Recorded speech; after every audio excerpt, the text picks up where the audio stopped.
Hey guys, welcome to our channel. In this video, you will learn on how to use Xero for accounts payable. So first thing that you do is you just have to log into your account. Now, once you're here, you just have to add a bill. So to do that, just click on this plus icon at the top to create new and then select the bill option. That's right. So you will be directed to this section. So here we are going to enter the supplier's name, the invoice date, the due date, and the reference number. And after that, you just have to add the line items like product or service details, the quantity, the price, the account category. And then you just have to attach a copy of the supplier invoice for record keeping. And then you just have to click on the approve or save as draft if you'll review this one later on.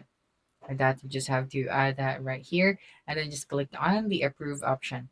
Next is you just have to track and manage the bills. So we can view the bills under the bills to pay. So we can sort them by status, draft, awaiting approval, awaiting payment, or paid. So Sarah will automatically update your accounts payable balance and due dates. So helping you to see what's owed and when. So we can also schedule and make payments. So when it's time to pay, we can go to the business bills to pay and then go to the awaiting payment.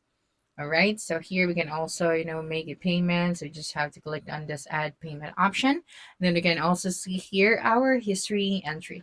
So after this one, we can now print this to PDF.